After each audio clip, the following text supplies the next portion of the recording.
తెలంగాణ భవన్లో జగదీష్ రెడ్డి మాట్లాడుతున్నారు. ఇప్పుడు లైవ్ చూద్దాం. తీసుకుపోయి చూపించాలి కదా.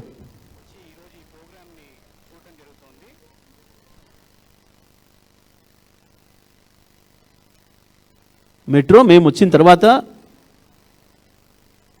కేసీఆర్ గారు వెంటబడి రోజుకోసారి సమీక్ష చేసి పూర్తి చేసి మేము ప్రారంభం చేసినాం.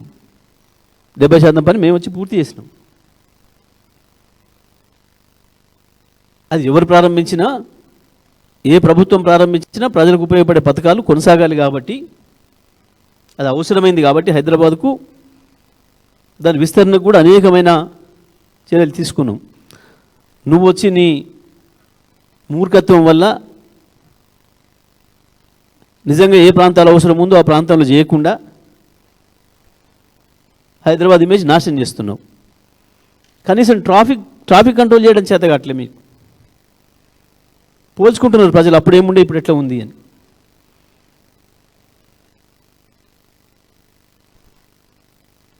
ఇప్పటికీ కాలేజీ పిల్లల్ని 100 మంది 180 మంది స్కూల్ పిల్లల్ని తిన్నావు. 800 మంది రైతులను చంపినావు.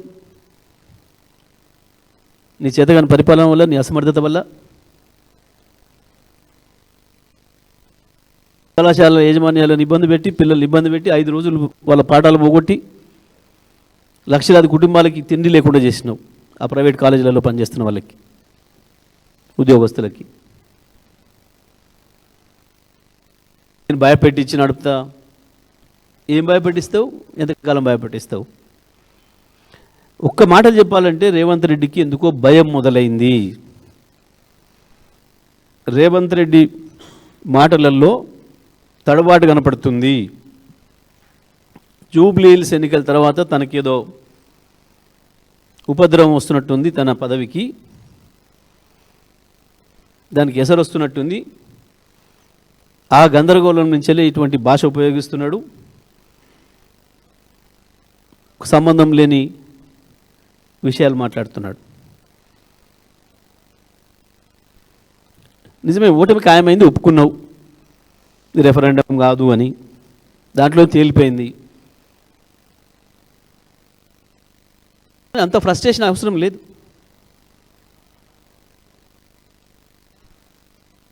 దానివల్ల ఇంకా తప్పులు ఎక్కువ చేస్తున్నావు తప్ప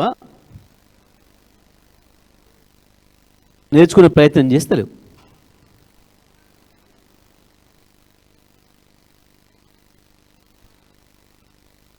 ఈ మూర్ఖ భాష, ఈ అజ్ఞాన మాటలు,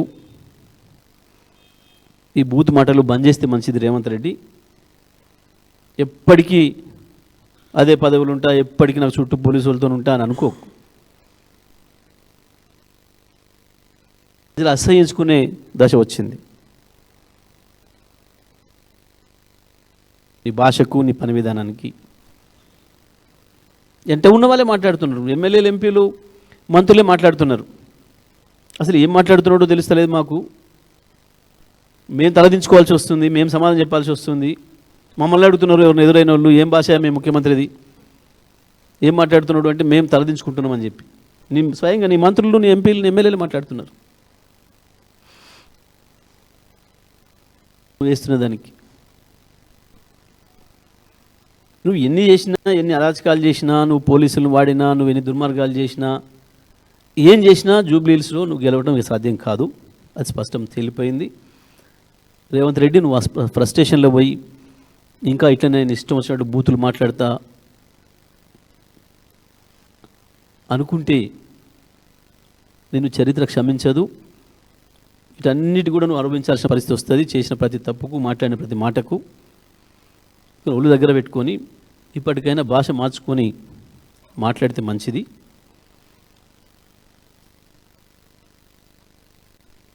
కేటీఆర్కు సమాధానం చెప్పలేక, కేటీఆర్ పోతేనేమో బ్రహ్మాండంగా జనం బ్రహ్మరథం పడుతున్నారు. ఎటు చూసినా యువకుల కేరింతలు కనబడుతున్నాయి. నువ్వు పోతే స్పందన లేదన్న ఏడుపు కనబడుతుంది. నిజమే, ఉండదు. నువ్వు పరిపాలనలో ఉన్నావు కాబట్టి సహజంగానే ఉండదు నీకు. పైగా ఆయనతో చేసే పని ఏం లేదు కాబట్టి, నీ వల్ల ఉపయోగం పొందిన వాళ్ళు ఎవరు లేరు కాబట్టి అక్కడ రావడం లేదు నువ్వు పోతే.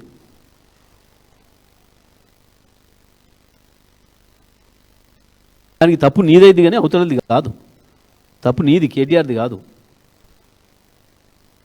నీకు జనం రాకపోవడానికి, నీకు జనం సపోర్ట్లు కొట్టకపోవడానికి కారణం కేటీఆర్ కాదు, నువ్వే. నువ్వే నువ్వు ఆ ఫ్రస్ట్రేషన్లో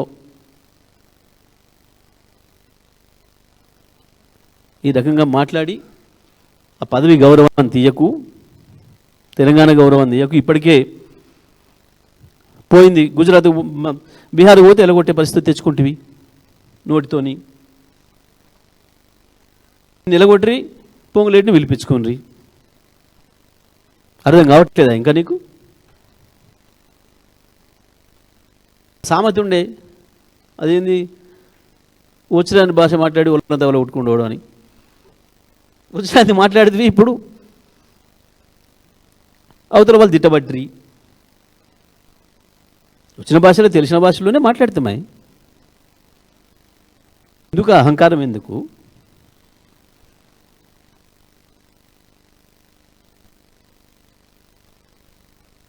అజ్ఞానానికి అధికారం తోడయ్యేవరికి అహంకారం పెరిగిపోయింది. దాంట్లో నుంచి వస్తున్నాయి ఇవన్నీ. కాబట్టి బంద్ చేయి, కేటీఆర్తో పోల్చుకోవడం బంద్ చేయి. దాంతో నీ ఫ్రస్ట్రేషన్ తగ్గుతుంది కొంచెం. పదవులతో రాదు ఎప్పుడు కూడా మనుషులకి. గొప్పతనం, గౌరవం, పేరు, మంచి పేరు పదవులతో రాదు. చేసే పనులతో వస్తుంది, ప్రవర్తనతో వస్తుంది, మాట్లాడే మాటతో వస్తుంది. అవి నేర్చుకో కావాలంటే కేటీఆర్ నుంచి, కేసీఆర్ నుంచి. అందుకంటే మంచిగా ఉండడానికి ప్రయత్నం చేయి.